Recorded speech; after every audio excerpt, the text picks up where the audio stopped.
"He's nothing but a dreamer with no results," my brother David announced, swirling his expensive scotch while locking eyes with me across our parents' immaculate dining table. 5 years since his big talk about disrupting the industry, and Alex is still driving that same beat-up Honda. The polite laughter that rippled around the table barely masked the collective embarrassment. What my family didn't know, what I had deliberately kept from them, was that tomorrow's business headlines would announce my acquisition of Meridian Technologies, the very company my brother had built his entire identity around. The board had approved my offer 3 hours before this dinner.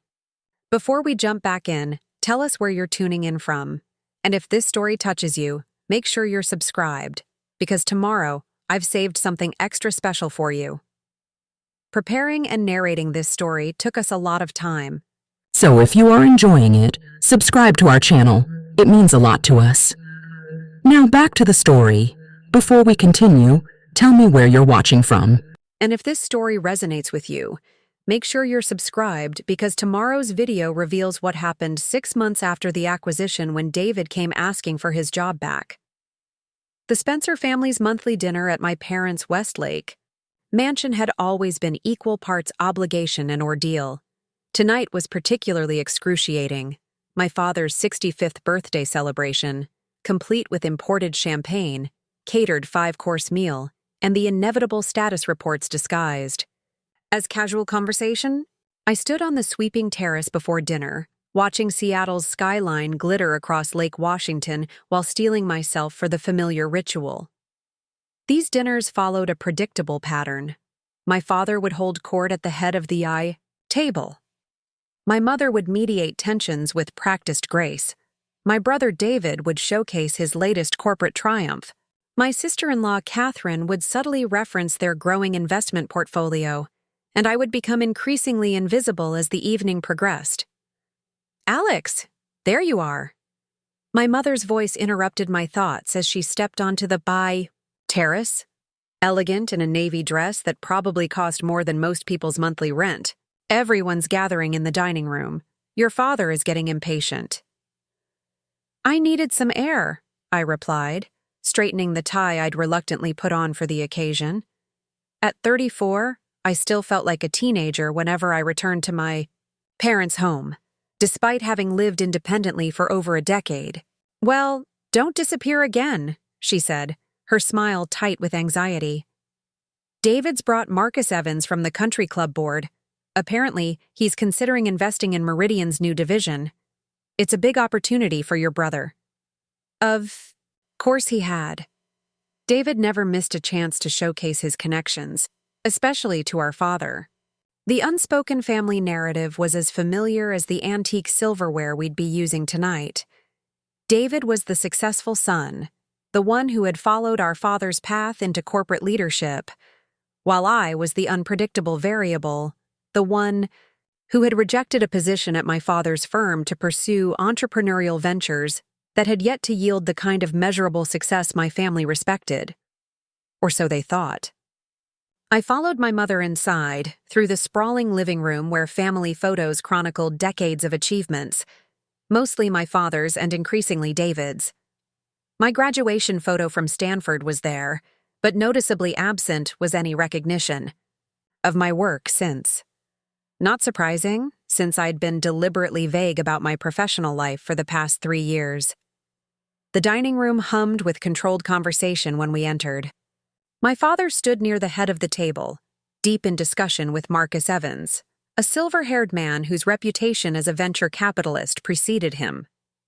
David hovered nearby, occasionally injecting comments while casting glances to ensure my father was registering his contributions. "There he is," my father said, noticing me with a quick nod that served as both greeting and assessment. "Alex, you remember Marcus Evans?" "Of course," I replied, shaking the older man's hand firmly. "Good to see you again." "Alex," Marcus acknowledged, his expression revealing nothing about our most recent interaction. A confidential meeting in my downtown office 2 months ago, where he had provided valuable intelligence about Meridian's vulnerable board positions. information that had proven crucial to my acquisition strategy. David stepped forward, clapping a hand on my shoulder with the excessive heartiness he reserved for public settings. Little brother's been keeping a low profile lately. Still working on that tech startup, right, Alex? What was it again? Some kind of app? The deliberate vagueness was designed to highlight his perceived superiority. He couldn't even be bothered to remember the specifics of my work. I had grown accustomed to these subtle digs, had even encouraged them by revealing almost nothing about my actual business operations over the past 3 years. Something like that, I replied with practiced ambiguity. How's Meridian treating you? Still enjoying the corporate ladder? A flicker of annoyance crossed his features before his smile reasserted itself. More than enjoying, thriving. We're launching a new division next quarter. Stock's up 26% since January. Impressive, I acknowledged, and it was on paper. What David didn't know was how precarious Meridian's position had become, how the company's rapid expansion had created vulnerabilities that my team had systematically identified and exploited. "Let's sit, everyone," my mother announced, deftly preventing any further conversation that might disrupt her carefully orchestrated evening. We took our assigned places, my father at the head of the table, my mother to his right, David and Catherine to his left, with Marcus positioned strategically between them. I found myself at the opposite end, beside my cousin Rachel, the family's designated free spirit who had somehow earned a reluctant acceptance for her artistic career that my technology ventures had never received. "You're looking suspiciously calm," Rachel whispered as servers brought out the first course. "What's going on with you?" Rachel had always been perceptive. We'd grown up as allies in a family that valued conventional success above all else. Her with her art, me with my technology obsessions. While she had eventually won grudging respect for her internationally exhibited photography, my path remained unvalidated in the family narrative. "Just tired of the same old routine," I replied quietly. "How's the Berlin exhibition going?" She studied me for a moment before accepting the deflection. "Sold 3 pieces on opening night. I'm extending my stay another 2 months." "That's fantastic," I said, genuinely pleased for her success. Across the table, David had seamlessly transitioned into what I privately called his corporate performance, the carefully crafted persona he deployed at these gatherings. "The innovation division is really where Meridian is setting itself apart," he was explaining to Marcus, loud enough for everyone to hear. "We've acquired 2 promising startups this year alone. The board's strategy is aggressive but calculated." My father nodded approvingly between precise bites of his appetizer. Consolidation is the only sensible approach in today's market. Too many small players without the infrastructure to execute at scale. The comment was directed at Marcus but intended for me, another subtle reinforcement of my perceived failure to understand business realities. I had heard variations of this perspective throughout my life, particularly during the heated arguments that followed my decision to decline a vice presidency at my father's firm 5 years ago. "Not always," I said, the words escaping before I could reconsider. "Sometimes, smaller operations can move more nimbly, identify opportunities that bigger companies miss because of bureaucratic blind spots." My father's expression cooled. "Theory versus practice, Alex. David's results speak for themselves." 26% stock increase, David repeated with practiced modesty. "And the board just approved my proposal for expansion into Asian markets." What he didn't know, couldn't know, was that the Asian expansion plan had fatal flaws that my team had already identified, flaws that had helped convince several key board members to support my acquisition offer. "Speaking of results, my mother interjected smoothly. "Catherine, how are the renovations coming on your vacation property?" The practiced pivot worked as intended, shifting conversation to safer territory as the main course arrived. I allowed myself to fade into the background, observing the familiar dynamics with newfound detachment. Tomorrow, everything would change. The carefully maintained family hierarchy would be irrevocably disrupted by the morning's business news. I had spent 3 years building toward this moment, operating in near-complete secrecy. After leaving my father's firm, I had indeed launched a technology startup as my family believed. But what they didn't know was that 18 months in, I had pivoted to a strategic acquisition company, raised significant venture capital under strict confidentiality agreements, and begun systematically targeting undervalued tech firms with promising intellectual property. My third acquisition had yielded a proprietary algorithm that became the foundation for a revolutionary data analytics platform. My seventh had brought aboard a team of engineers whose innovations we integrated into a comprehensive enterprise solution. By year 2, we were profitable enough to self-fund further growth, allowing me to operate without the publicity that typically accompanied such ventures. And now, my 11th and largest acquisition, Meridian Technologies, my brother's employer, and the cornerstone of his professional identity. The irony wasn't lost on me that David himself had inadvertently provided some of the internal intelligence that had made the acquisition possible, through his boastful comments at family gatherings. Like this one. "Alex barely touches his social media anymore," David was saying as my attention returned to the conversation. "Probably tired of seeing everyone else's success stories." Catherine laughed politely, then turned to me with practiced concern. "Are you still living in that studio apartment downtown? You know, we have a wonderful real estate agent if you're ready to invest in something more established." The condescension was so familiar it almost felt comfortable. My studio apartment was actually the penthouse level of a building. I had purchased the previous year, but I had maintained the fiction of modest circumstances, partly out of privacy and partly out of a growing determination to reveal everything at once for maximum effect. "I'm comfortable where I am," I replied, taking a measured sip of wine. "Not everyone needs 5 bedrooms and a home theater." "Speaking of investments," my father said, redirecting attention back to David, "tell Marcus about the technology acquisition your team is evaluating. Sounds promising." David straightened, clearly pleased to reclaim the spotlight. "We're looking at a data analytics firm out of Vancouver. Small operation, brilliant core technology, but undercapitalized and struggling with market penetration.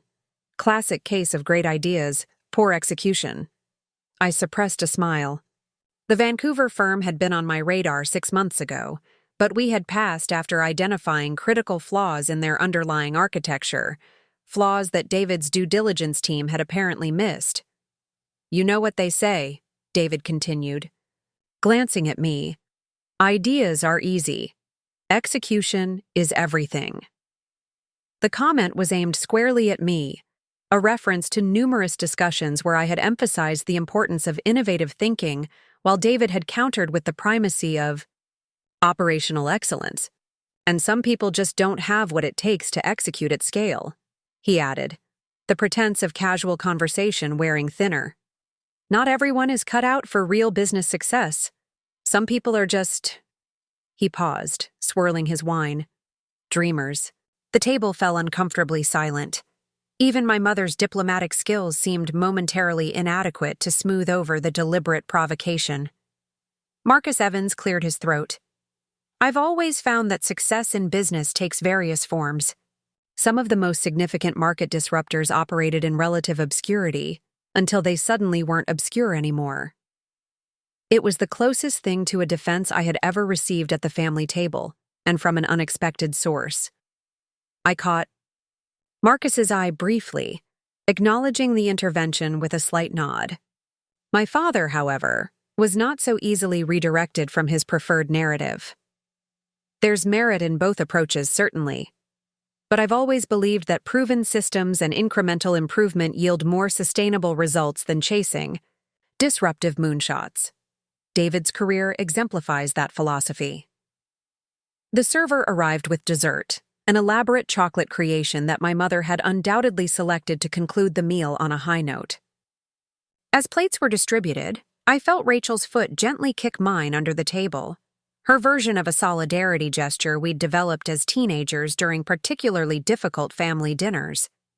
"So, Alex, my father said, his tone suggesting an performance evaluation rather than a question.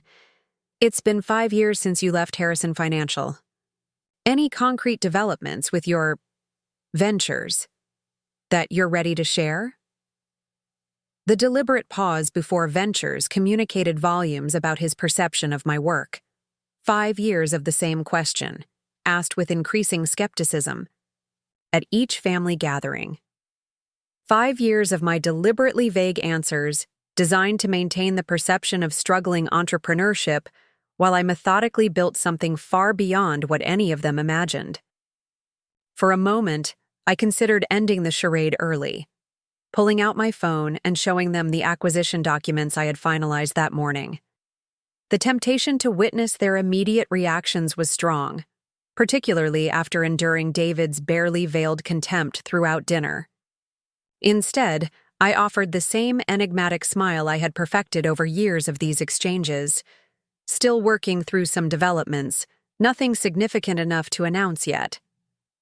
David snorted softly, exchanging a knowing glance with my father. 5 years of developments. At what point do you admit it's not working and consider a real career? I know several directors at Meridian who owe me favors. I could get you into the marketing department, entry level with potential for advancement. The condescension in his offer was breathtaking, even more so given that by this time tomorrow, I would effectively be his boss's boss's boss. The entire C-suite at Meridian would be reporting to my transition team by noon. That's generous, I replied evenly, but I'm comfortable with my current path. Comfortable driving that same Honda and living in a studio apartment? David pressed, unable to resist the opportunity to emphasize the visible disparities in our circumstances. At some point, comfort becomes complacency, Alex. You had such potential at Stanford. Everyone thought you'd be running your own division at Dad's firm by 30. Not everyone has the same definition of success, I said, the statement carrying far more weight than anyone at the table could possibly understand. Spoken like someone who hasn't achieved any, David replied, drawing a sharp look from my mother, but an almost imperceptible nod from my father. He's nothing but a dreamer with no results, David continued, emboldened by our father's tacit approval. 5 years since his big talk about disrupting the industry, and Alex is still driving that same beat-up Honda. The polite laughter that rippled around the table barely masked the collective embarrassment. Catherine placed a restraining hand on David's arm, a silent suggestion that he had made his point and should move on. But something in my expression must have changed, some subtle shift that David, with his lifetime of experience in our competitive dynamic, immediately detected and misinterpreted as vulnerability. Look, it's not too late, he said, his tone shifting to performative generosity. The offer to help you get into Meridian stands. Everyone fails sometimes, Alex. The real measure of a person is whether they can admit it and change course. In less than 24 hours, Meridian's letterhead would bear my company's logo. The press release was already scheduled, the leadership transition plans approved by the board. Years of strategic patience were about to culminate in a moment that would permanently redefine my position in the family hierarchy. Yet something held me back from revealing everything prematurely. Perhaps it was the journalist scheduled to interview me tomorrow afternoon, or the carefully orchestrated announcement strategy my PR team had developed. Or perhaps, after years of systematic underestimation, I wanted the revelation to arrive, with the full force of objective public validation rather than my own declaration. I appreciate the concern, I said finally, but I think I'll stick with my current approach a bit longer. My father set down his dessert fork with finality. Stubbornness was always your defining trait, Alex. Sometimes it served you well, but in business, adaptability is essential. David recognized early on that following established pathways leads to measurable success. And tangible rewards, David added, gesturing vaguely to encompass his expensive watch, tailored suit, and by extension, the luxury home and car that everyone at the table knew he possessed. The scoreboard doesn't lie. Rachel shifted beside me, her discomfort with the conversation radiating in waves. Maybe success isn't always immediately visible, she offered. Some of the most significant achievements take time to reveal themselves. Says the artist, David replied with dismissive affection that somehow managed to diminish her international recognition. Creative fields operate differently. Business has clear metrics. My phone vibrated in my pocket, likely another update from my transition team, who had been working around the clock to prepare for tomorrow's announcement. I ignored it, maintaining my focus on the performance playing out around the table. Speaking of metrics, my father said, Marcus, I understand Meridian's board is voting on the new executive compensation package next week. David mentioned you've been instrumental in structuring the incentives. Marcus nodded, his expression carefully neutral. The compensation committee has made its recommendations. The full board votes on Tuesday. What none of them knew was that Tuesday's board meeting had been preemptively rescheduled. By then, the acquisition would be public knowledge, and a very different agenda would be under discussion. David's been positioned for the COO track, my father continued proudly. His division's performance has apparently caught the attention of several key board members. This, at least, was true. David's division had performed well within conventional parameters. What he had failed to recognize were the fundamental shifts occurring in the market that would soon render those parameters obsolete, shifts that my company had positioned itself to capitalize on through the Meridian acquisition. The board has been very supportive, David agreed, shooting me a glance to ensure I was registering this latest evidence of his superior career trajectory. I met his gaze steadily. Congratulations. Sounds like things are really coming together. For you at Meridian. Something in my tone must have suggested more than the simple acknowledgement I intended, because David's eyes narrowed slightly. They are. Not that you'd understand the complexities involved in operating at that scale. Probably not, I conceded with a small smile. Corporate structures have their own particular challenges, which you conveniently avoided by striking out on your own, my father interjected. Though after 5 years one might expect some evidence of success. Your grandfather built Harrison Financial from nothing into a regional power within 3 years of returning from the war. The comparison to my grandfather, my father's perpetual measuring stick, was as predictable as it was pointed. Never. Mind that market conditions, industry structures, and available capital were entirely different propositions 70 years apart. Different times, different approaches, I replied mildly. Grandpa leveraged post-war economic expansion and government programs supporting veterans. Today's landscape requires different strategies.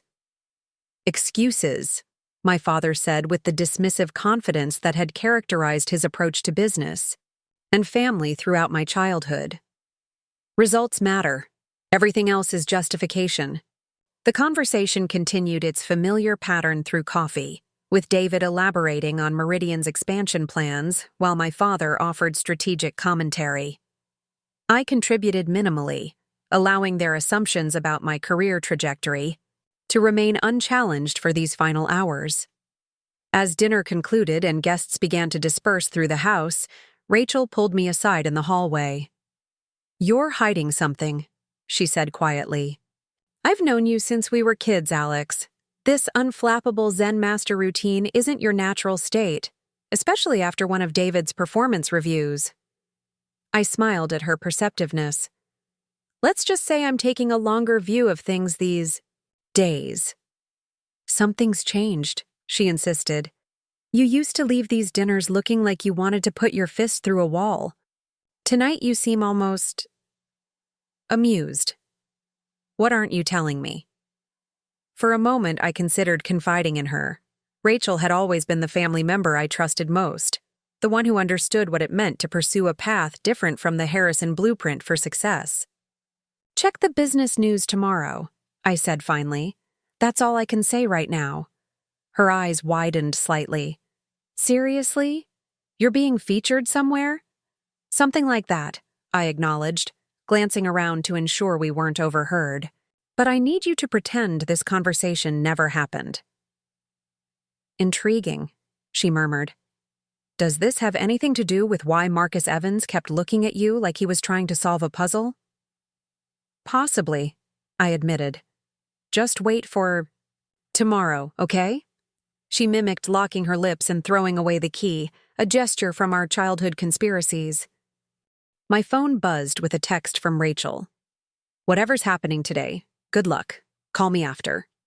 I smiled slightly, appreciating her restraint in not asking direct questions.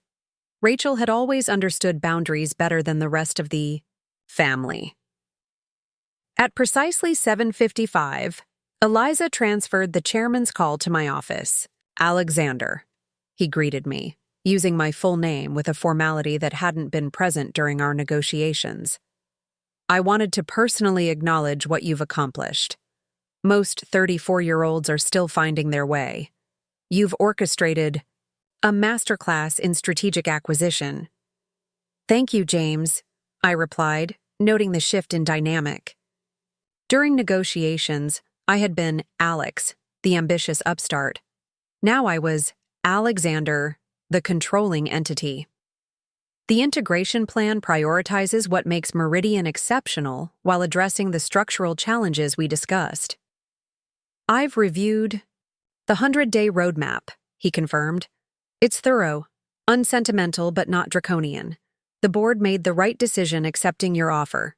What remained unspoken was how thoroughly I had outmaneuvered several larger potential acquirers, using intelligence gathered painstakingly over 18 months to construct an offer that addressed Meridian's vulnerabilities while promising solutions to their growth challenges.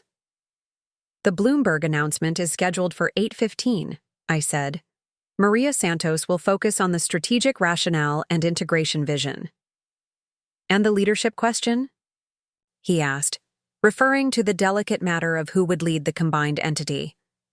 As agreed, you'll continue as chairman through the transition. I'll assume the CEO role for the combined organization effective immediately. There was a momentary pause before he responded. Your brother is a valued member of the Meridian team. His division has consistently met its targets. The statement wasn't a question, but the implication was clear. Family dynamics were about to intersect with business decisions in potentially complicated ways. All current division heads will be evaluated on the same performance metrics, I replied neutrally.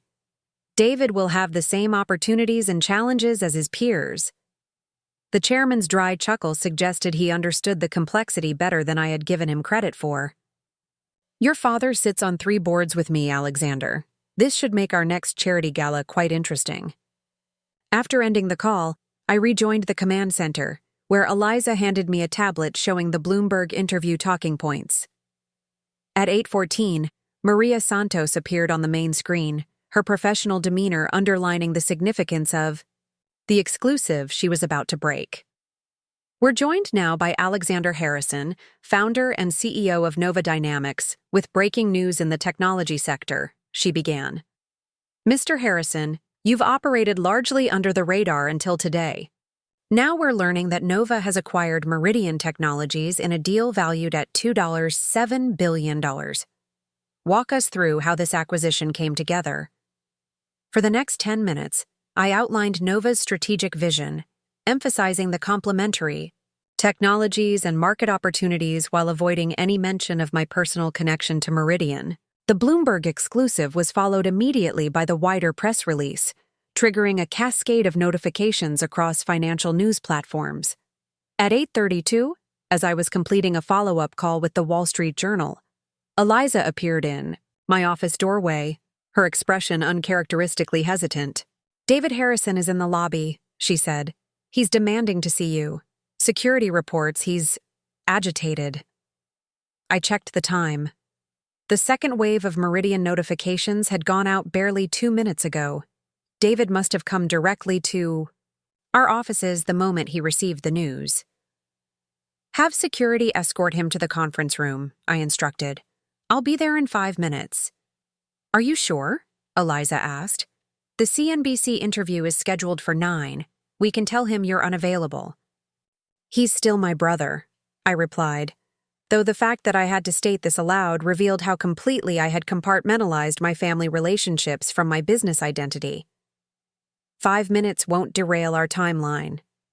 When I entered the conference room, David was standing at the window, his back rigid with tension.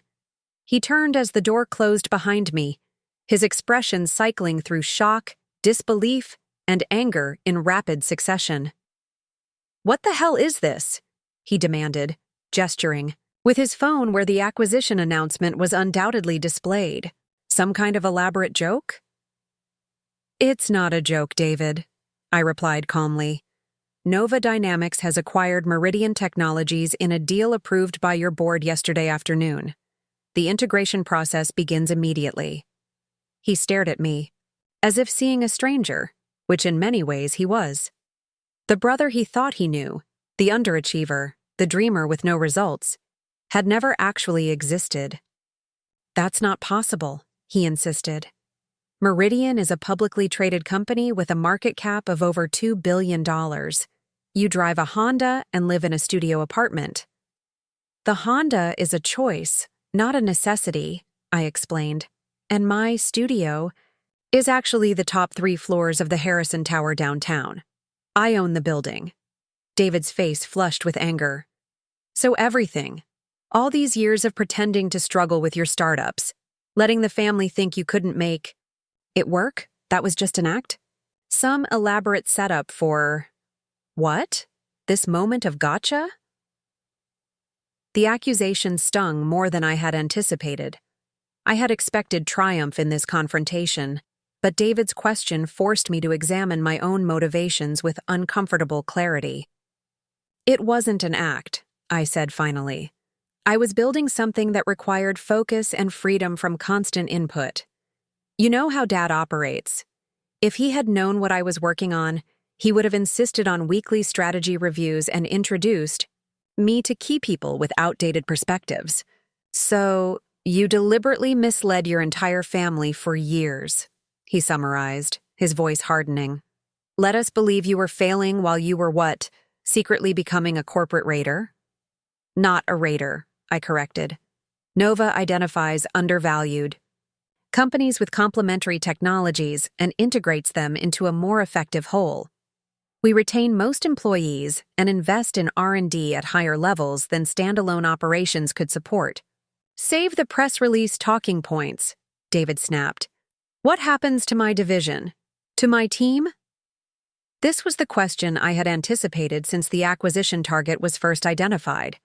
David's division wasn't underperforming by Meridian's standards, but those standards had become increasingly outdated in the rapidly evolving marketplace.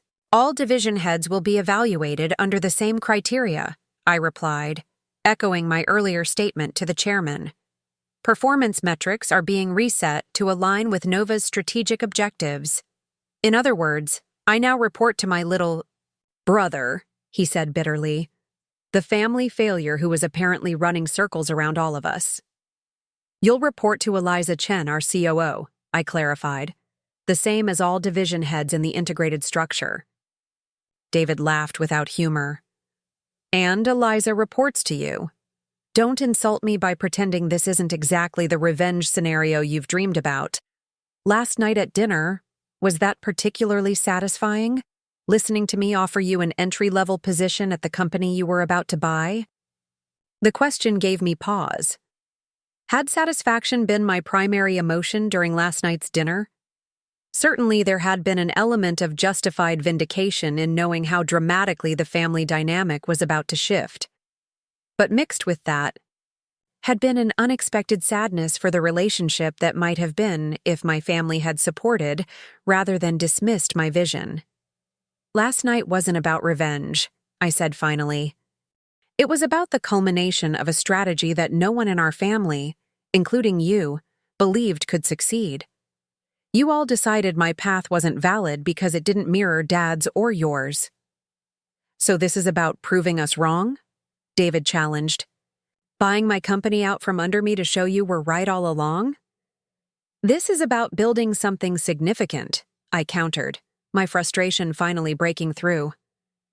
Meridian was identified as an acquisition target because it fit our integration strategy, not because you worked there.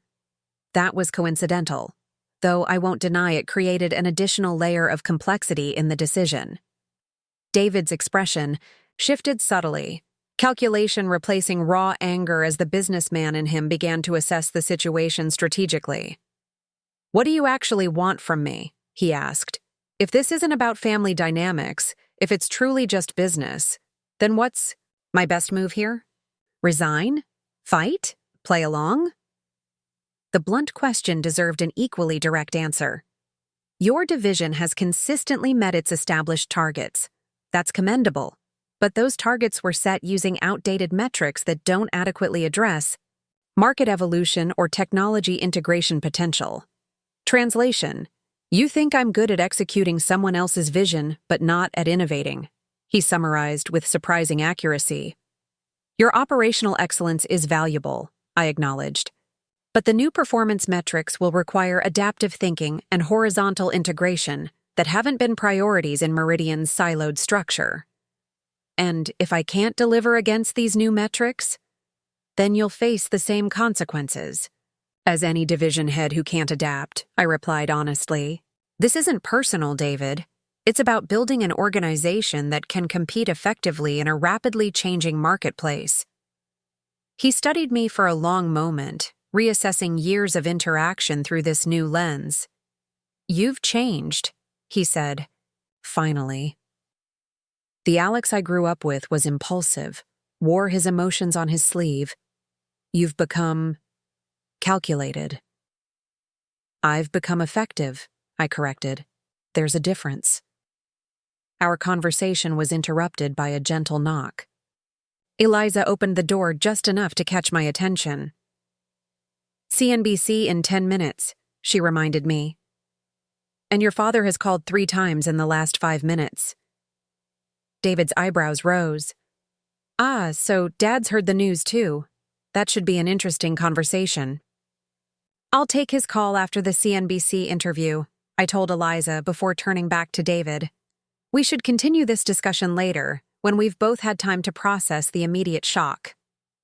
"Processing the shock will take more than a few hours," David replied, moving toward the door. "But you're right about one thing. I need to get back to my team. They're undoubtedly panicking about what this means for their jobs." As he reached for the door handle, he paused. "One question, Alex. When did you decide Meridian was your target? Before or after I started bragging about my position there at family dinners?" The question caught me off guard with its insightfulness. David had always been politically astute, skilled at identifying motivations and leverage points in business negotiations. It was part of what had made him successful within traditional corporate structures. "Meridian appeared on our potential acquisition list 18 months ago," I answered truthfully. "The decision to move forward was finalized 4 months ago, after your Asian expansion plan was announced." "The Asian expansion," David repeated slowly, "which I presented at Dad's birthday dinner in February, where I specifically mentioned the board's unanimous support and minimal due diligence requirements." I said nothing, but my expression must have confirmed his suspicion. "You used my own boasting against me," he concluded, a reluctant note of respect entering his voice. "I handed you the intelligence that helped you convince Meridian's board to sell." The Asian expansion plan had critical flaws that Meridian's internal assessment failed to identify, I said carefully. Those vulnerabilities would have become apparent eventually, with or without my involvement. "But you accelerated the process," David observed, "and positioned yourself as the solution rather than the problem." He shook his head slowly. "I taught you better than I realized, little brother." With that parting comment, delivered with a complex mixture of bitterness and professional appreciation, he left the conference room. Through the glass wall, I watched him stride through the open office area, drawing curious glances from Nova employees who had undoubtedly recognized him from the company research distributed during acquisition preparations. Eliza appeared at my side, tablet in hand with the CNBC talking points displayed. "That looked intense," she commented, her tone professional but with an undercurrent of concern. "Family dynamics always are," I replied, taking the tablet and scanning the key messages for the upcoming interview. "Any update on market response?" "Trading opened 15 minutes ago. Meridian is up 14%. Nova's private valuation has been revised upward by major analysts based on the acquisition terms and integration potential." The clinical data helped reset my focus, pulling me back from the emotional complexities of David's confrontation to the business reality that would ultimately determine the success of today's announcement. "My father will call again during the CNBC segment," I predicted. "Have his calls directed to Miranda with instructions to schedule a meeting for late afternoon, not before 4 o'clock. "Already arranged," Eliza confirmed. "Your mother has called twice as well. Same protocol?" I hesitated, considering the different dynamics at play. While my father would be primarily concerned with the business implications and status recalibration, my mother's concerns would likely center on family harmony and relationship maintenance. "No, I'll speak with her myself after the CNBC interview," I decided. 5 minutes, maximum. The remainder of the morning proceeded according to our carefully structured announcement plan. The CNBC interview focused on Nova's integration strategy and market positioning, with no mention of my personal connection to Meridian's leadership. By noon, the acquisition was the leading business story across major financial news outlets, with analysts generally positive about the strategic rationale. At 12:30, I took a rare break, stepping onto the rooftop garden that served as Nova's gathering space. Rachel had texted again.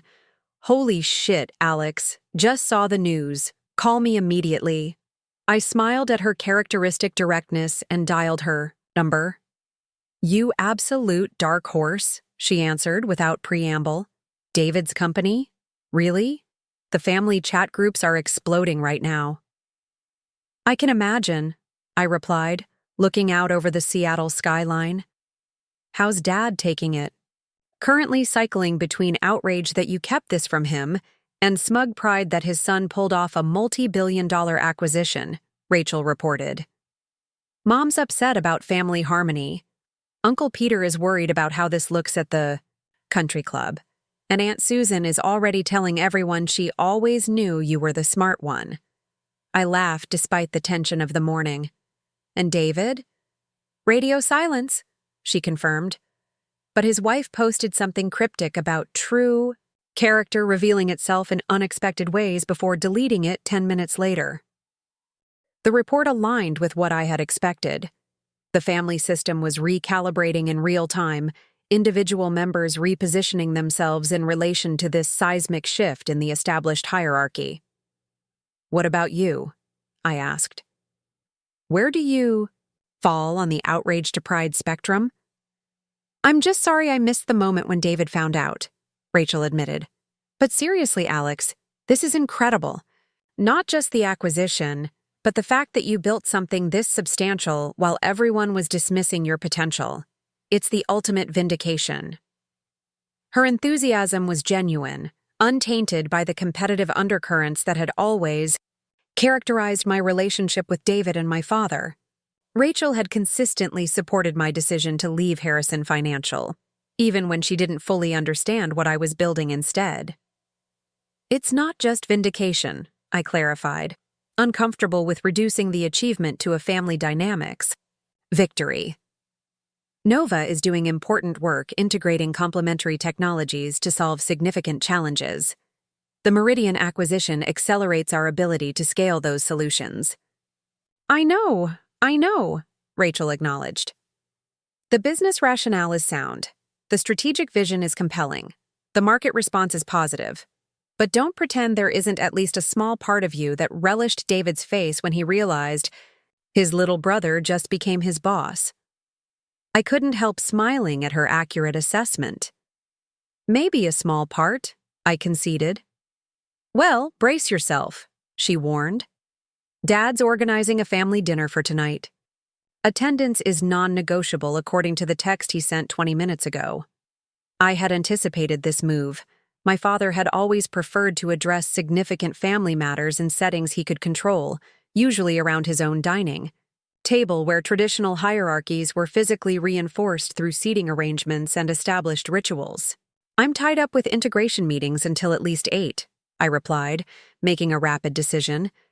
"Tell him I can be there by 8:30, but the dinner will need to be at my place, not theirs." Rachel's surprised laugh echoed through the phone. "Power move, Alex. Changing the venue to your mysterious apartment that no one's ever seen." "It's time they saw it," I said simply.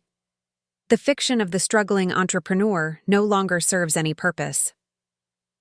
After ending the call, I stood for a few more moments in the rooftop garden, considering the day's events and the family dinner that awaited. The confrontation with David had been more emotionally complex than anticipated, forcing me to examine my own motivations with uncomfortable honesty. The upcoming dinner would undoubtedly bring similar challenges, particularly with my father.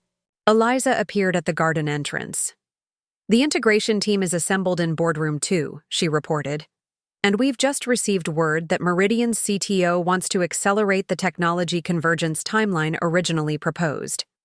I nodded, mentally shifting back to the business demands that would ultimately determine whether today's dramatic announcement translated into sustainable value creation. "Let's get to work," I said, following her back into the building where a new phase of challenges awaited. Challenges that had nothing to do with family dynamics and everything to do with the actual execution of the vision that had been dismissed for so long. The fiction of the struggling entrepreneur had ended. The reality of building something transformative was just beginning. The integration meetings ran longer than expected, forcing me to text Rachel that I'd be arriving closer to 9 than 8:30. The complexity of merging two substantial technology organizations demanded focused attention to details that would determine success or failure in the coming months. By the time I left Nova's headquarters, the city had transitioned to its nighttime persona. Office lights creating patterns against the darkening sky. Traffic thinning as the business day concluded. I drove my Tesla rather than the Honda for the first time to a family gathering, a small but deliberate choice symbolizing the end of necessary pretense. The familiar weight of family expectations felt different now, transformed by the day's revelations from burden to something more complex. Perhaps an opportunity to redefine relationships that had been calcified in outdated patterns for years. My penthouse occupied the top 3 floors of the Harrison Tower, a building I had purchased through a holding company 2 years earlier. The irony of the name wasn't lost on me, a coincidence rather than deliberate choice, but symbolic nonetheless, of how thoroughly my parallel life had intersected with my family identity without their knowledge.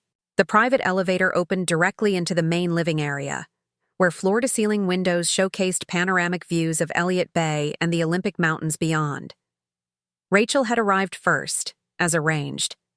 Her expression as she explored the space shifted between amazement and amusement. "This is your studio apartment?" she asked, gesturing to the expansive open-concept living room with its 18-foot ceilings and minimalist furnishings. "It's bigger than David's entire house." 3,000 square feet on this level, another 2,000 on the floor below for guest rooms and my home office, plus the rooftop terrace, I confirmed, setting my keys on the kitchen island of veined marble. "The building has been a solid investment beyond just providing living space." "You own the building," she repeated, shaking her head in wonder. All this time, while David was showing off his Maserati and vacation photos from the Maldives, I was focused on building something sustainable. I finished for her, pouring us each a glass of wine from a bottle already breathing on the counter. The acquisition today wasn't an end point. It's a milestone in a longer journey. Rachel studied me over her wine glass.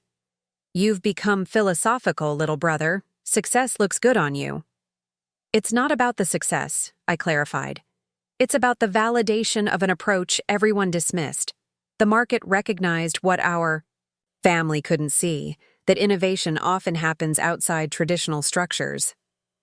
The private elevator indicator lit up, announcing another arrival. Rachel raised her eyebrows. Moment of truth. Place your bets on who's first. Mom trying to smooth things over or Dad asserting control? The doors slid open to reveal my parents, arriving together as they always had at family functions, a united front despite whatever private disagreements might exist. My mother stepped forward first, her expression a careful blend of pride and lingering confusion.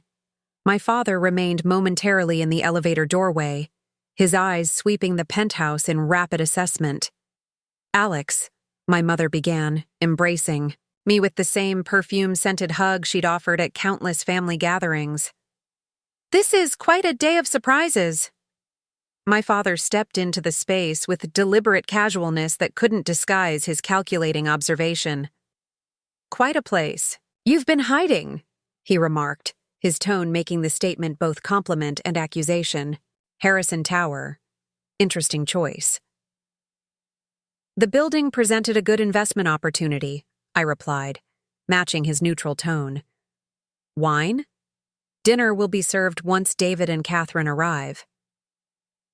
The mention of my brother's name shifted something in the atmosphere, acknowledgement of the uncomfortable reality that awaited discussion.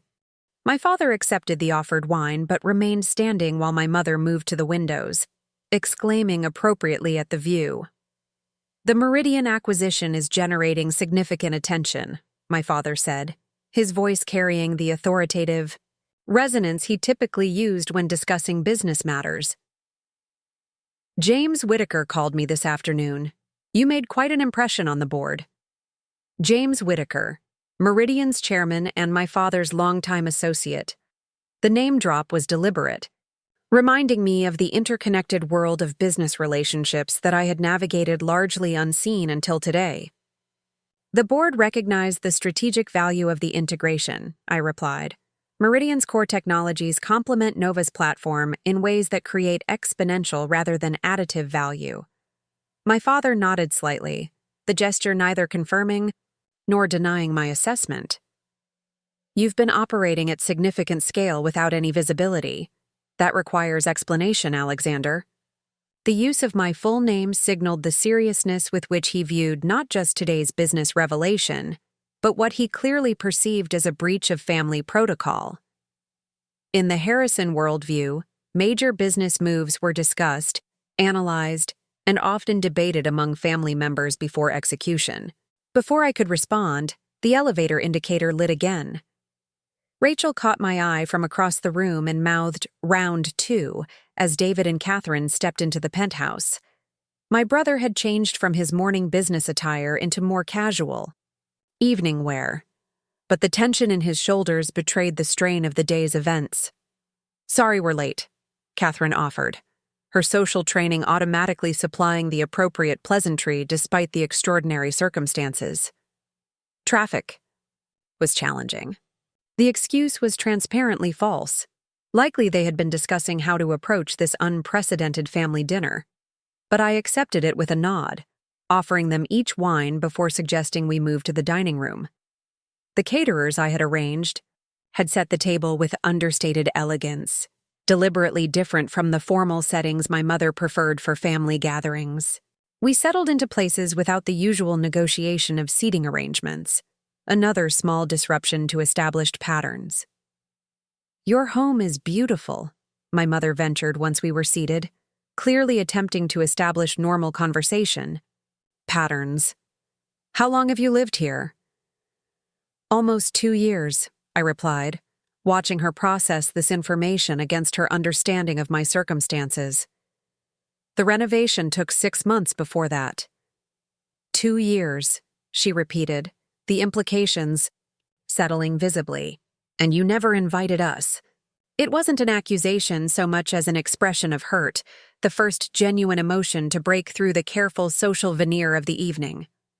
"The separation between my personal and professional lives was deliberate," I explained, meeting her gaze directly.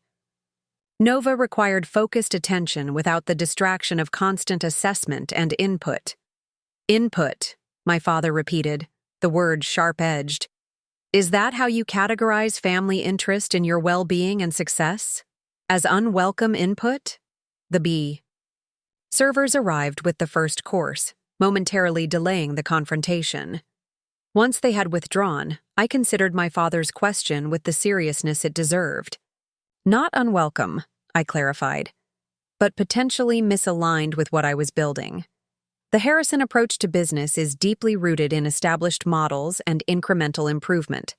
Nova's model required disruptive innovation and rapid iteration. So you deliberately misled your entire family, David interjected, his earlier anger seemingly replaced by clinical assessment. Created the fiction of the struggling entrepreneur to avoid honest conversation. I didn't mislead so much as allow assumptions to persist, I countered. No one in this family ever directly asked about Nova's financial structure, investment, rounds, or market position. You all saw what you expected to see, a younger son pursuing an uncertain path, probably destined for eventual failure. The observation landed with uncomfortable precision. Rachel's slight nod confirmed its accuracy, while my parents exchanged the brief glance that had always signaled shared recognition of an uncomfortable truth. Perhaps we saw what you wanted us to see, my father suggested, through deliberately vague answers and strategic omissions. Regardless of how we got here, my mother intervened with practical diplomacy, we're now facing an unprecedented situation. David and Alex will be working together under these new circumstances. We need to establish how family dynamics and business realities can coexist. Leave it to my mother to identify the core challenge with such clarity. Despite her carefully maintained image as primarily a social figure, she had always possessed razor-sharp understanding of interpersonal dynamics.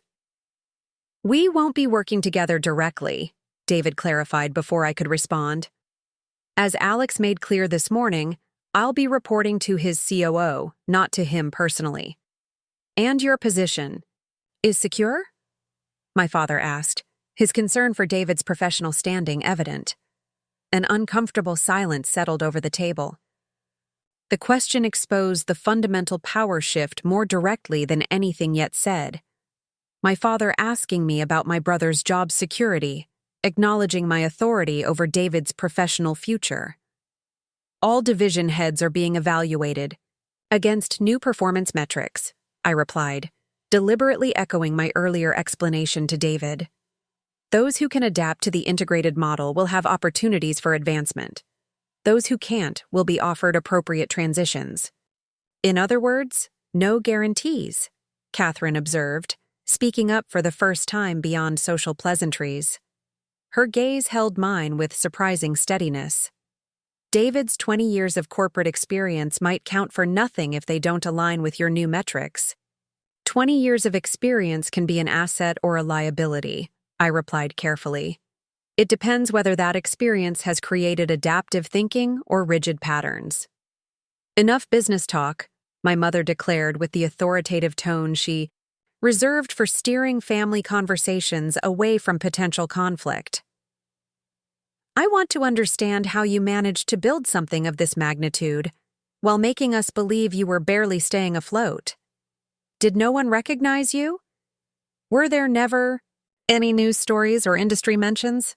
The question revealed how thoroughly she had missed the evolution of modern business, particularly in the technology sector where deliberate stealth operation had become increasingly common among serious players. Nova has operated intentionally, below the public radar, I explained. No press releases, minimal industry conference participation, private investment rounds rather than public funding. It's a strategy that allowed us to move quickly without telegraphing our intentions to competitors. Or to family, David added pointedly. The secrecy served multiple purposes, I acknowledged, but it was primarily a business strategy, not a family deception. A strategy that culminated in acquiring your brother's company, my father observed, his tone making the statement neither question nor accusation, but something in between. Of all the potential acquisition targets, you selected Meridian. Meridian aligned perfectly with Nova's integration needs, I replied, maintaining eye contact. The fact that David worked there was coincidental rather than causative in the decision. Whatever it is, I'm already proud of you. And I can't wait to see David's face when he finds out. That makes two of us, I replied, with the first genuinely unguarded smile of the evening. As I prepared to leave, navigating the obligatory round of goodbyes, David cornered me near the front door. His expression had softened somewhat, the competitive edge blunted by expensive scotch and the satisfaction of another family dinner spent cementing his position as the successful son. Look, I was serious about the Meridian connection, he said, lowering his voice as if offering a valuable secret.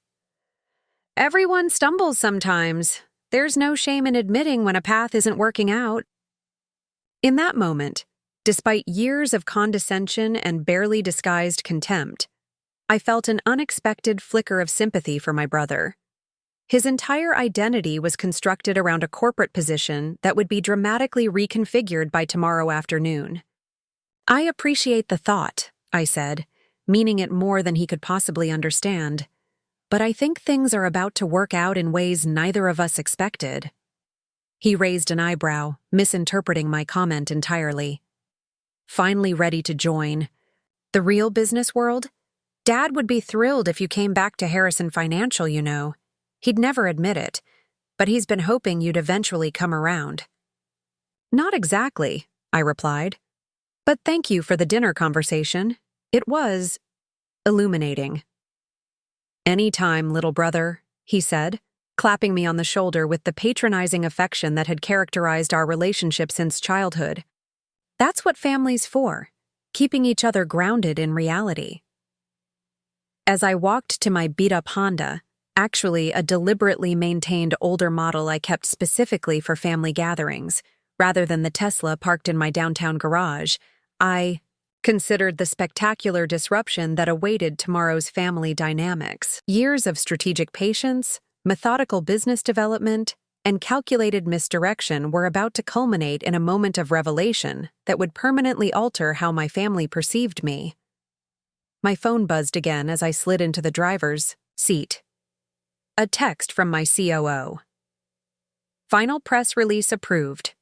Bloomberg exclusive confirmed for 8 a.m. Wall Street Journal and CNBC following at 8:30. You ready for tomorrow? I typed a quick response. More than ready. Confirm the board announcement. Email goes out at 7:45 a.m. sharp. Starting my deliberately modest car, I took one last look at my parents' illuminated mansion before pulling away. By this time tomorrow, the family narrative would be irrevocably rewritten. The dreamer with no results would be revealed as the architect of one of the year's most significant tech acquisitions. For now, though, I savored these final hours of being underestimated. There was a unique power in being the only person at tonight's dinner table who knew how dramatically the family hierarchy was about to change. I woke before dawn the next morning, a habit formed during years of relentless work that my family had consistently misinterpreted as lack of ambition. The irony wasn't lost on me. While David proudly proclaimed his 60-hour work weeks at Meridian, I had been quietly putting in 80 to 90 hours building something far more substantial. From the ground up, my downtown penthouse offered sweeping views of Elliott Bay, the early morning light just beginning to illuminate the water as container ships moved silently toward the port. Today would change everything. I made coffee and opened my laptop at ADI, precisely 6:30 a.m., reviewing the cascade of carefully orchestrated events scheduled to unfold over the next few hours. The acquisition of Meridian Technologies represented more than just a business victory. It was the culmination of a strategy that had been dismissed, even ridiculed, by every member of my family except Rachel. My phone rang. Eliza Chen, my Chief Operating Officer, calling right on schedule. Everything's proceeding exactly as planned, she said without preamble. The board notification email is queued for 7:45. Bloomberg's Maria Santos is confirmed for your 8:15 interview. Current pre-market indicators suggest we'll see approximately 12% jump when trading opens. Any unexpected reactions? From Meridian executives? I asked, moving to the floor-to-ceiling windows that showcased the awakening city below. Only from those who weren't in the loop during negotiations, Eliza replied. The CFO apparently threw a coffee mug when he was briefed an hour ago. The CTO is surprisingly enthusiastic. He's been pushing for exactly the kind of integration we've proposed. And your brother. She hesitated, which was uncharacteristic for Eliza. In the 3 years we'd worked together, building Nova, dynamics from concept to powerhouse, I'd never known her to filter information based on personal considerations. What about David?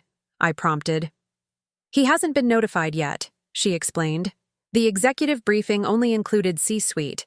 As a division head, he's in the second wave of notifications scheduled for 8:30, immediately after the public announcement. I absorbed this information with mixed emotions.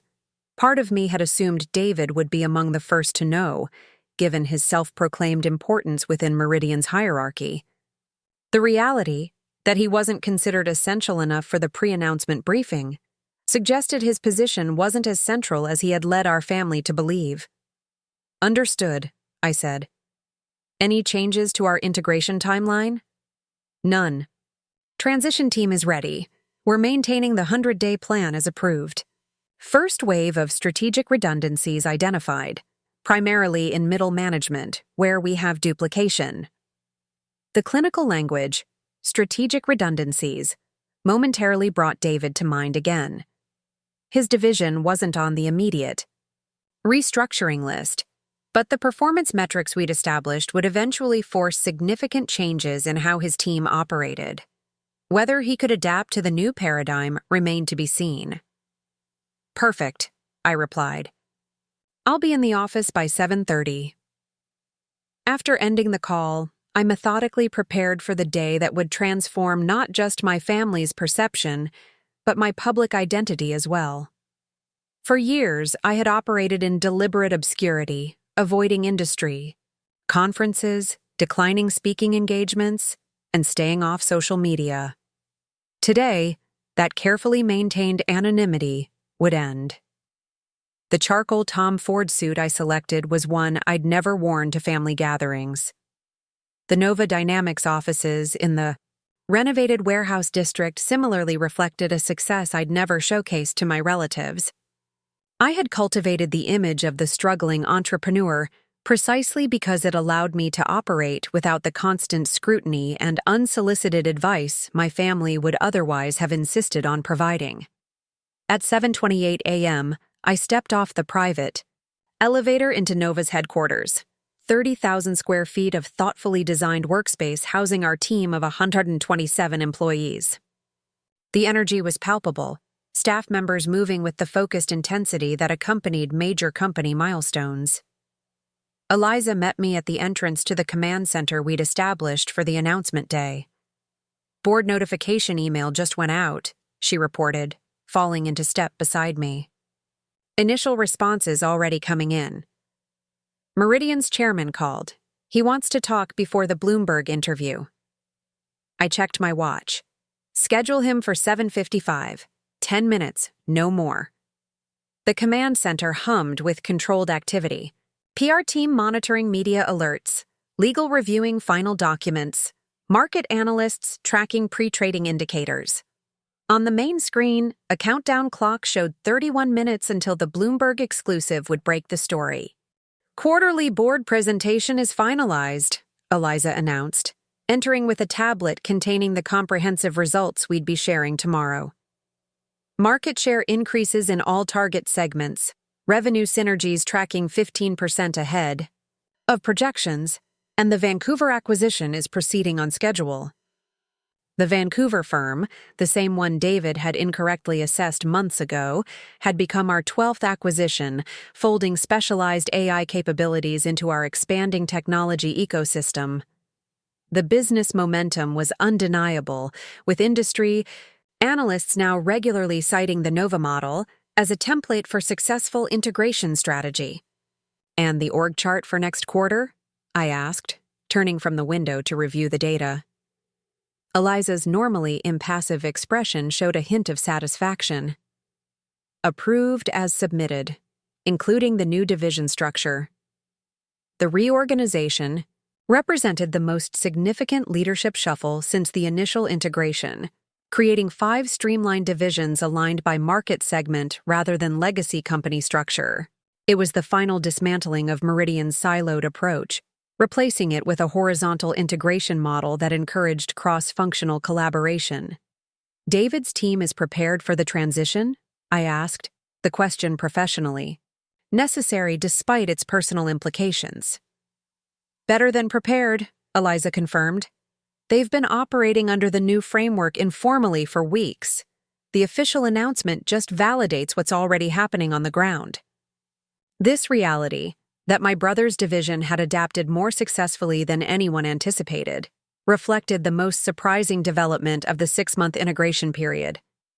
David, despite initial resistance and lingering personal tension, had emerged as one of the most effective leaders in the combined organization. His operational excellence, once constrained by Meridian's traditional structure, had found new expression in Nova's adaptive environment. The innovation metrics are particularly interesting, Eliza continued, swiping to a detailed dashboard. David's team leads in cross-division collaboration initiatives and has the highest implementation rate for employee-generated process improvements. The statistics validated what I had observed in recent leadership meetings. My brother bringing his precision-focused execution skills to bear on challenges that would have been considered outside his purview in the previous organization. The transformation wasn't just professional but personal, a reinvention I hadn't fully anticipated when the acquisition was first conceived. He's scheduled for the 10 o'clock update, Eliza reminded me, first quarterly review under the new structure. I nodded, acknowledging both the business necessity and the potential emotional complexity of the upcoming meeting. Despite working together daily in the professional context, David and I had maintained careful boundaries between our corporate and family identities, addressing each other with deliberate formality in business settings, while gradually rebuilding personal connection outside the office. Send in the updated division projections before he arrives, I instructed.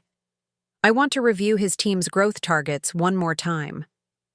After Eliza departed, I found myself reflecting on the unexpected evolution of the past 6 months. The initial satisfaction of proving skeptics wrong had quickly given way to the more substantial challenge of proving the integration thesis correct, not through dramatic announcements, but through the daily discipline of building something demonstrably superior to its component parts.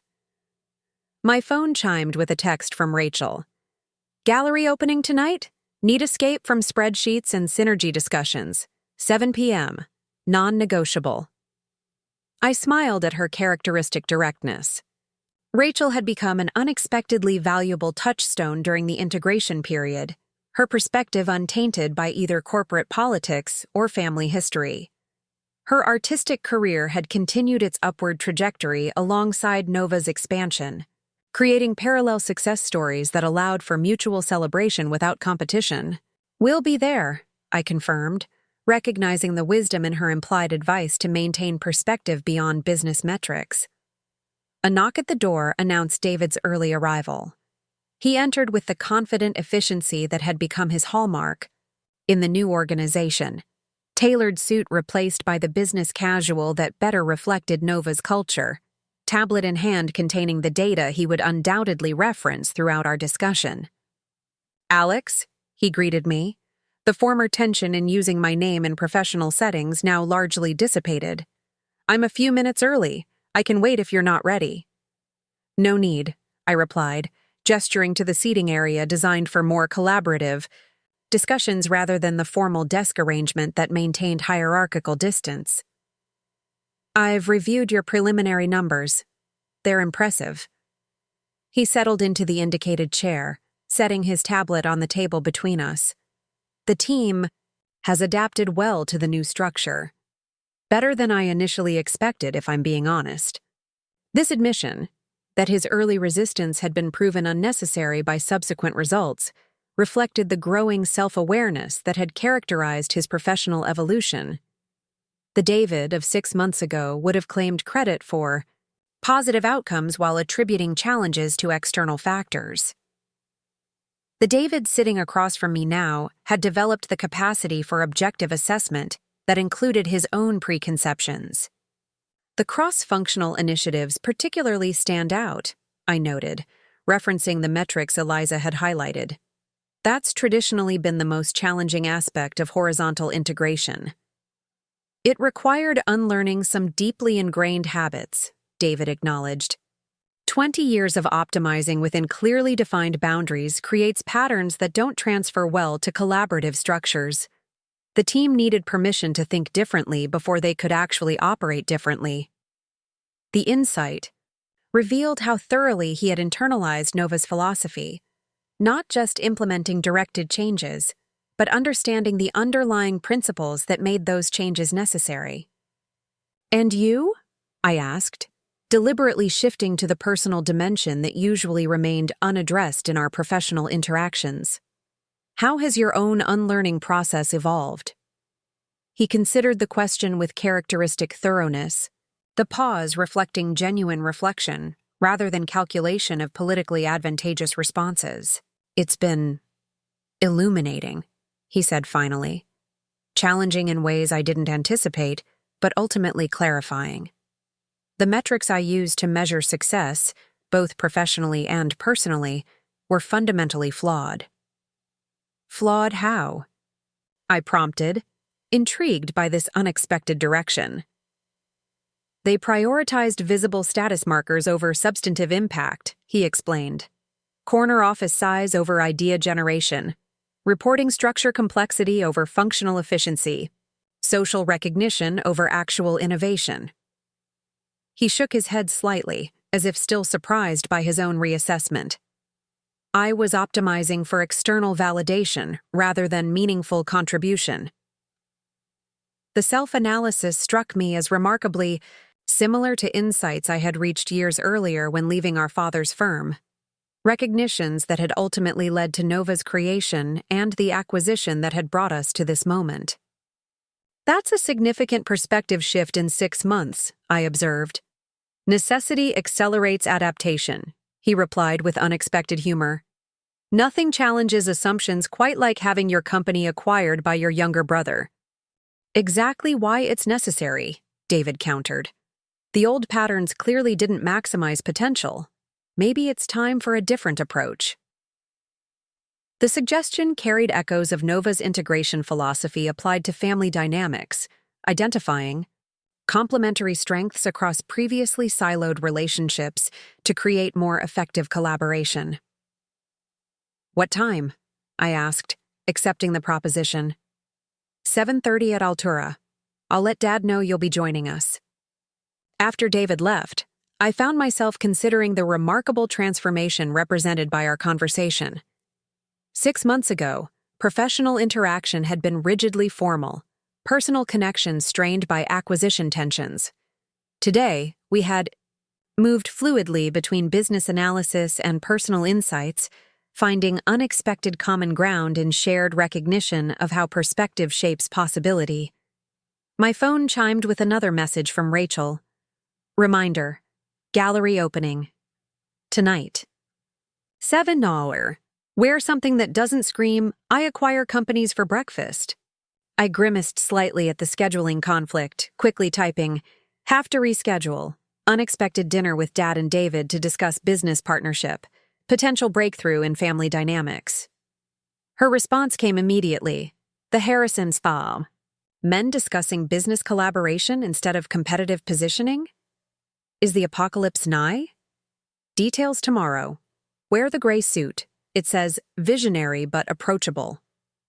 Her light tone masked the significance of the development. All 3 Harrison men deliberately engaging as potential collaborators rather than competitors was indeed unprecedented. The acquisition that had initially appeared to reinforce competitive family dynamics had somehow, through 6 months of challenging integration work, created space for entirely new patterns of interaction. At 7:25, I arrived at Altura, Seattle's understated culinary landmark known for thoughtful innovation rather than flashy presentation, an appropriate setting for the conversation ahead. David was already seated at a corner table, my father arriving moments after I did. The brief look of surprise that crossed his features at seeing us together suggested David had not mentioned my participation until recently. "Alex?" He greeted me with the careful neutrality that had characterized our interactions since the acquisition announcement. "David mentioned you might join us. The partnership possibility warrants comprehensive perspective," I replied as we settled at the table. Nova's fintech division represents significant opportunity, but integration with established financial services requires careful structural consideration. The deliberate business framing established professional context for what might otherwise have defaulted to family dinner patterns. My father nodded slightly, recognizing and accepting the parameter setting. "Harrison Financial's client relationships span 3 generations," he began, transitioning smoothly into the discussion.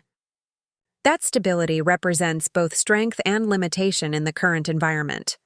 Traditional clients value consistency, but emerging market segments demand innovation capacity that our structure hasn't prioritized." The assessment was remarkably candid, acknowledging limitations I had identified years earlier, but that he had previously dismissed as youthful impatience with established methods. David caught my eye briefly, his slight nod suggesting he recognized the significance of this shift as well.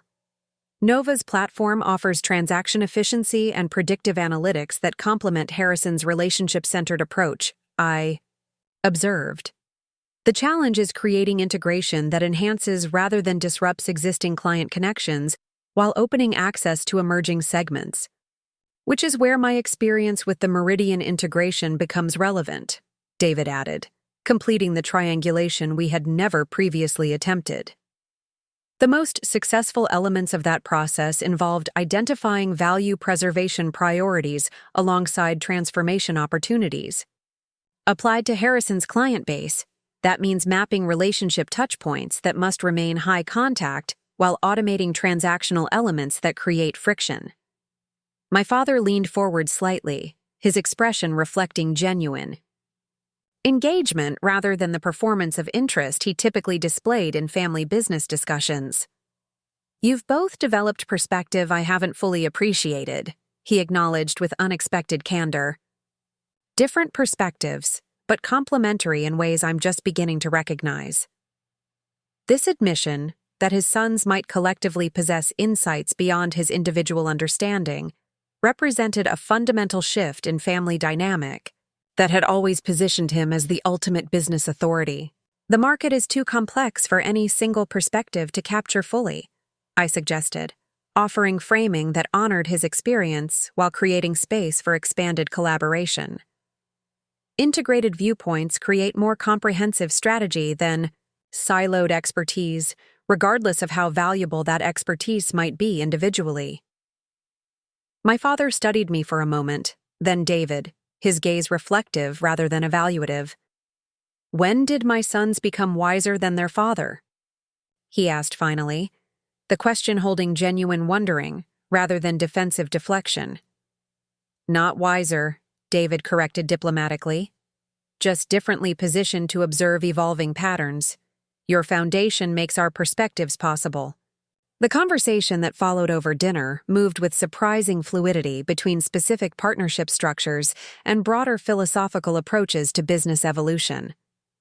My father offered historical context that illuminated potential integration challenges, while David applied transition management insights from the Meridian process, and I contributed technology vision that expanded possibility horizons beyond conventional financial service boundaries. We were creating something that had never existed in our family, collaborative thought partnership that leveraged our differences rather than positioning them as competitive alternatives. The acquisition that had initially appeared to cement hierarchical reordering was instead dissolving the hierarchy altogether, replacing it with complementary contribution that acknowledged distinct value without requiring victory of one approach over others. As dinner concluded and we prepared to depart, my father paused in a moment of uncharacteristic reflection. "I've been thinking about your grandfather recently," he said, referencing the measuring standard he had applied throughout our childhood, about how thoroughly the world changed during his business lifetime, and how remarkably he adapted to those changes. The observation was particularly meaningful coming from him.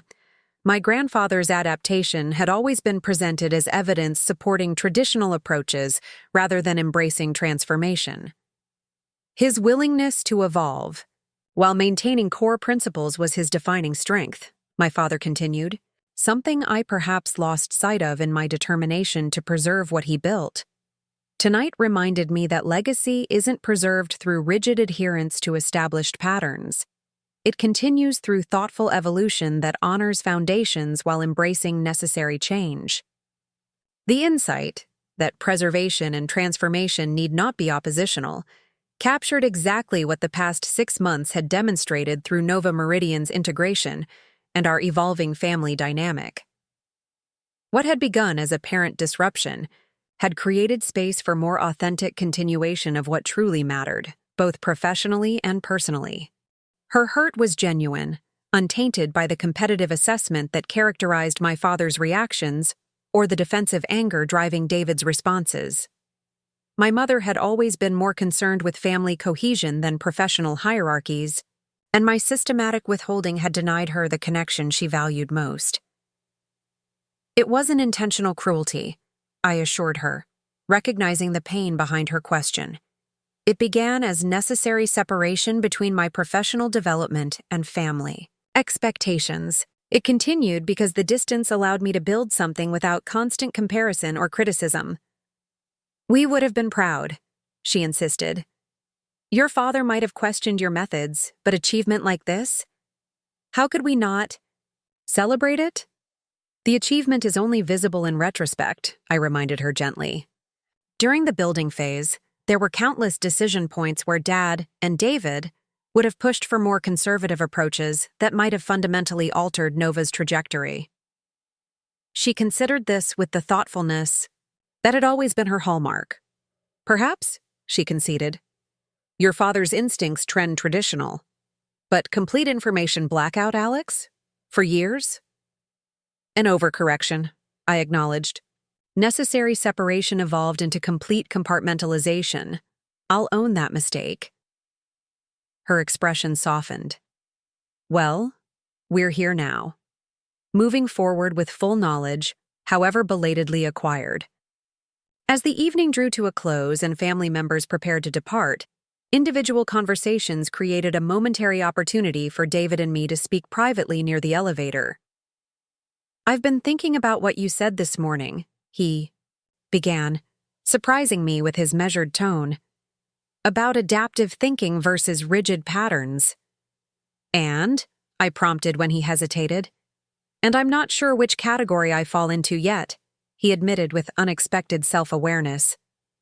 20 years in traditional structures create certain habits of mind, but I've never faced a challenge quite like this one before. "Few have," I acknowledged. "This transition will be demanding for everyone involved." He studied me with the focused assessment that had made him effective in corporate settings. "You really believe Meridian's technology integration creates exponential value? It's not just acquisition for acquisition's sake?" "I wouldn't have pursued it otherwise," I confirmed. "The market impact of combining our platforms will be transformative in ways neither company could achieve independently." Something shifted in his expression, not acceptance exactly, but perhaps the beginning of professional curiosity overriding personal reaction. "I'd like to see the complete integration plan," he said finally. "Not just my division's portion, but the full strategic vision. If I'm going to adapt to these new metrics, I need to understand the larger context." The request reflected the business acumen that had always been David's strength. Even in this moment of personal upheaval, he was thinking strategically about how to position himself for success in the changed landscape. "I'll have Eliza send you the complete briefing package tomorrow," I agreed, The full 100-day roadmap and strategic rationale. As the elevator arrived and my family prepared to depart, my father approached for a final word. "This changes everything," he said simply, the statement encompassing business realities and family dynamics in equal measure. "You understand that?" "I do," I confirmed. "We should talk," he continued. "Not tonight, but soon. About your longer-term vision, and how Harrison Financial might align with Nova's trajectory." The suggestion was unexpected. Rather than focusing on how Nova might benefit from Harrison's resources, he was considering how his company might benefit from alignment with mine. The subtle acknowledgement of changed power dynamics couldn't have been clearer. "Next week," I agreed, "after the initial integration phase is underway." As the elevator doors closed behind my departing family, I turned to find Rachel still lingering in the living room, examining the cityscape through the floor-to-ceiling windows. "Well, that was both better and worse than expected," she observed. No one stormed out. No voices were raised. But the undercurrents could have powered a small city. "Recalibration takes time," I replied, joining her at the window. 20 years of established family patterns don't transform overnight." "True," she agreed. "But foundations shifted tonight. Dad offering to align Harrison with Nova? David requesting strategic briefings rather than threatening resignation? Those aren't small adjustments." "The real test comes in the execution phase," I reminded her. "Words recalibrate faster than actions."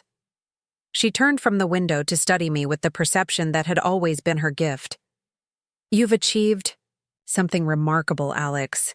Not just the business success, but this moment of reckoning where everyone who dismissed your vision has to acknowledge its validity. That's rare."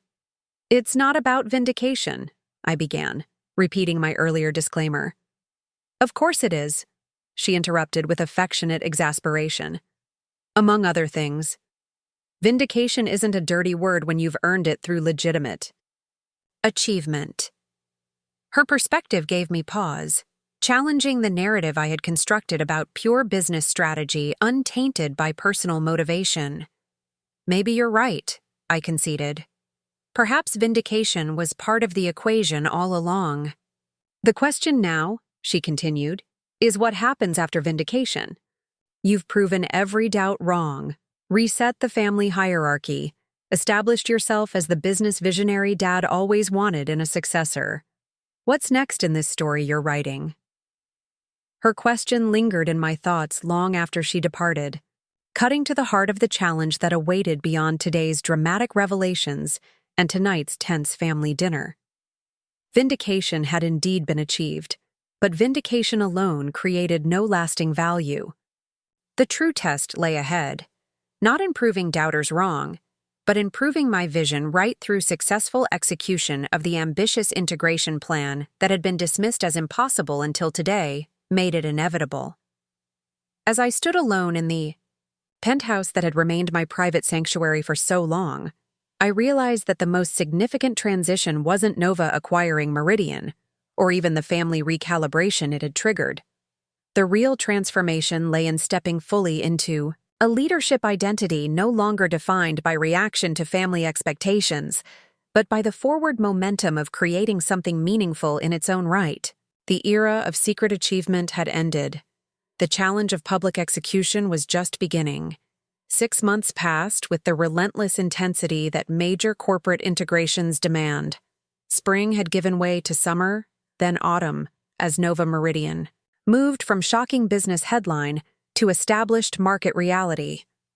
The 100-day plan had extended into ongoing transformation, each milestone creating new challenges and opportunities that reshaped not just the combined organization, but the broader technology landscape. I stood at the window of my expanded office, watching Seattle's characteristic rain trace patterns on the glass. The Nova headquarters had doubled in size, taking over 3 additional floors of our building to accommodate key Meridian teams, relocated from their previous campus. The physical integration mirrored the technological one, deliberate, sometimes painful, but increasingly cohesive as separate pieces found their optimal alignment. The directness with which he addressed the family dynamic that had previously remained carefully unmentioned in our professional interactions suggested another barrier dissolving between our compartmentalized identities. "True enough," I acknowledged. "Though I didn't anticipate how thoroughly you would embrace the transition. Your division's performance metrics exceeded even the most optimistic projections from the integration plan." "The model works," he said simply. "I resisted initially because it threatened everything I'd built my identity around. But once I actually engaged with the approach rather than reflexively defending the old structure." He paused, seeming to search for the right characterization. "It was like switching from black and white to color. Options and connections appeared that weren't visible before." The metaphor was unexpectedly poetic, coming from my traditionally data-focused brother, another indicator of how fundamentally the experience had transformed his thinking. "That's exactly how it felt when I first left Harrison Financial," I admitted, offering a personal parallel I would have carefully avoided months earlier. The constraints I hadn't even recognized became suddenly visible once I stepped outside the traditional framework. David nodded, a moment of genuine understanding passing between us. "I've been thinking about that a lot recently, how thoroughly I dismissed your decision back then. I couldn't see the limitations because I was completely immersed in the system. Success within those boundaries seemed like the only valid metric." "Dad's metric," I clarified, naming the influence that had shaped both our professional trajectories in different ways. "Dad's metric," he agreed, which I adopted without question because it validated my natural strengths while dismissing approaches that didn't fit the model. Our conversation had moved far beyond the scheduled quarterly review, into territory we had carefully avoided throughout the integration period. The professional distance maintained in business settings had served an important purpose, allowing the organizational transition to proceed without the complications of family dynamics. But something had shifted sufficiently to make this new directness possible, perhaps even necessary.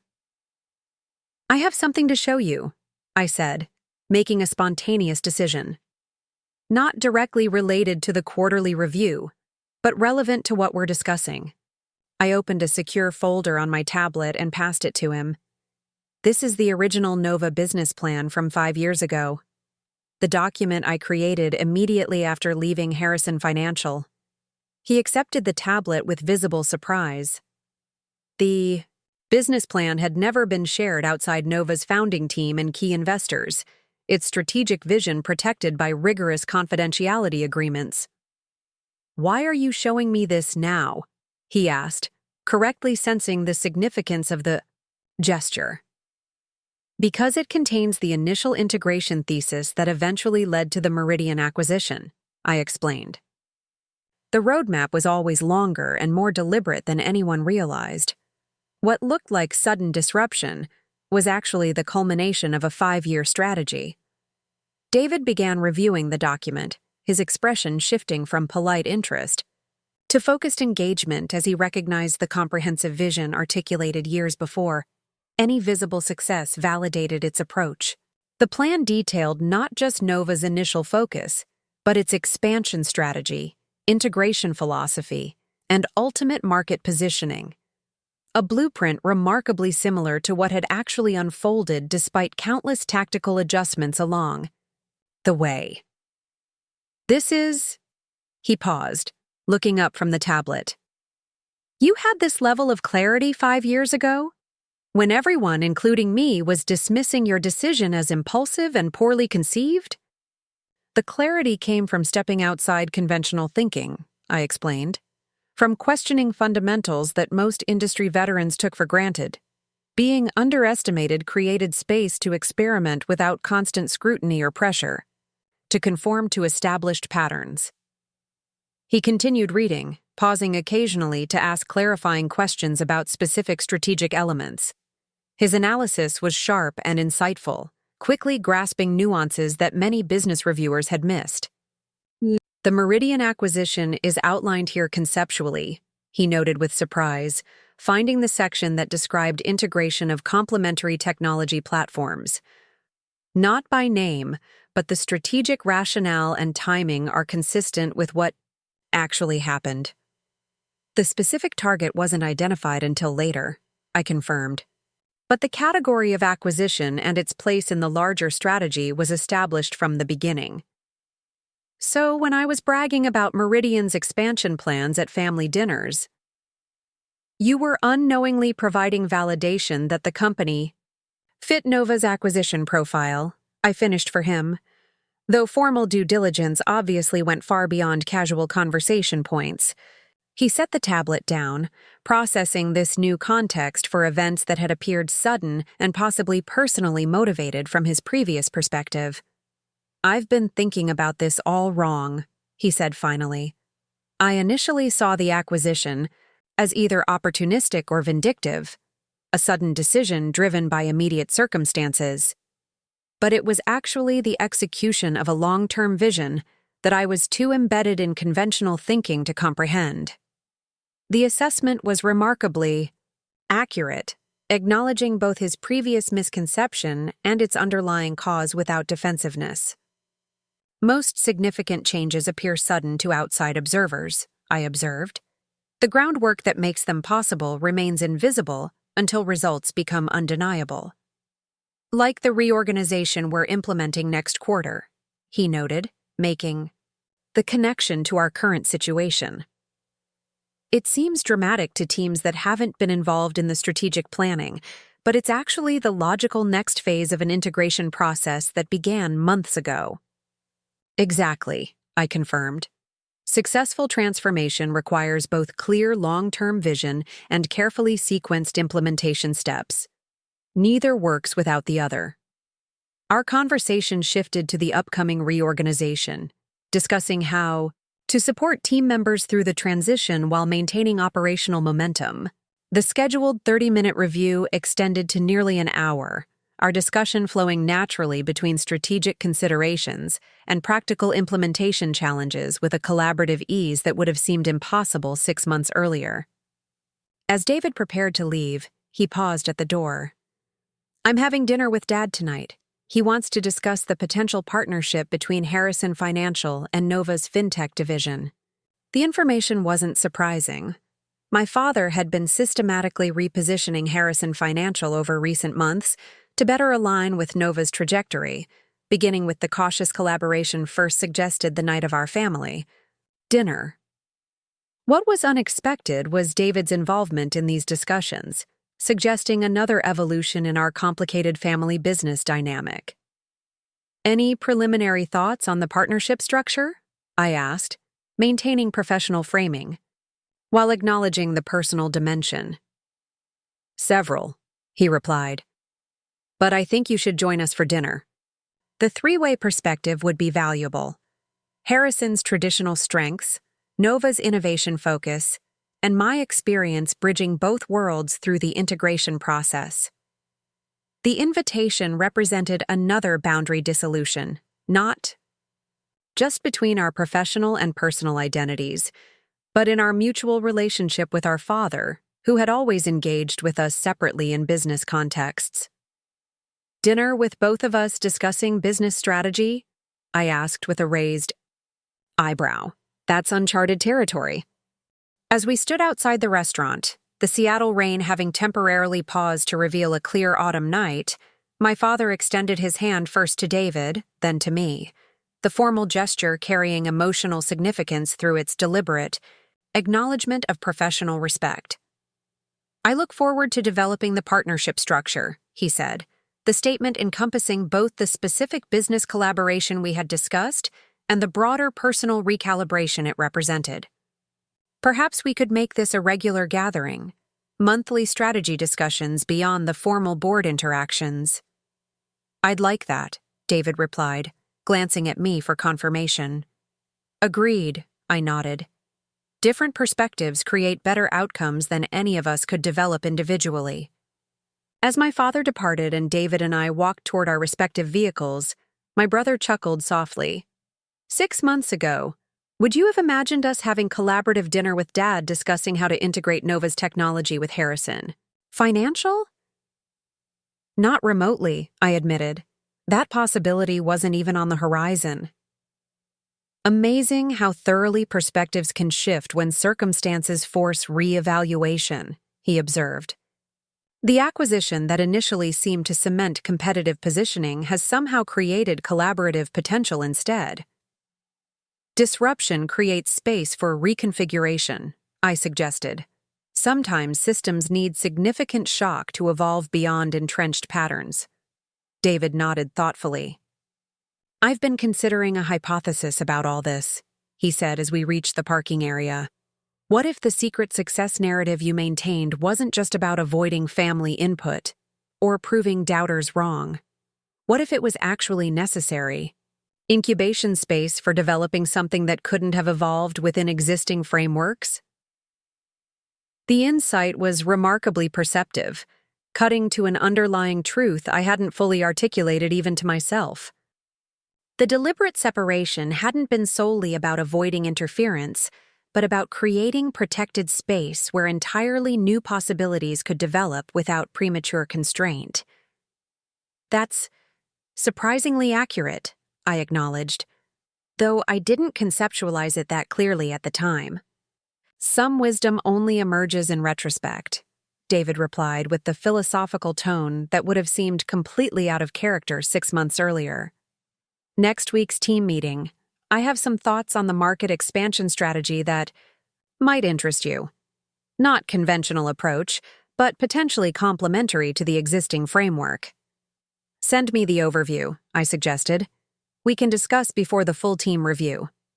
As we parted ways, I found myself reflecting on the extraordinary transformation the acquisition had ultimately produced, not just in business metrics or market positioning, but in human relationships previously locked in rigid patterns that limited potential for all involved. The professional integration had somehow facilitated personal integration as well, creating space for more authentic connection based on actual contribution rather than predetermined roles. Driving home through Seattle's illuminated streets, I received a final text from Rachel. How was the Harrison Men Business Summit? Paradigm shifting or temporarily civilized? Neither, I replied after careful consideration. Something new entirely. Not erasing differences, but integrating them. Complementary rather than competitive perspectives. Her response captured the essence perfectly. So the real acquisition wasn't Meridian after all. It was the realization that different approaches can create something better together than any could produce alone. About time the Harrison men figured that out. Only took a multi-billion-dollar object lesson to get there. I smiled at her characteristic insight. The acquisition that had begun as business strategy with elements of personal vindication had evolved into something far more valuable than either objective alone could have produced. A transformation of perspective that expanded possibility beyond what any previous pattern could have accommodated. They had called me a failure at that family dinner 6 months ago, not knowing I had just acquired my brother's company. But the true success had emerged through what happened after that dramatic revelation, not in triumph over doubters, but in creating collaborative potential that none of us had previously imagined possible.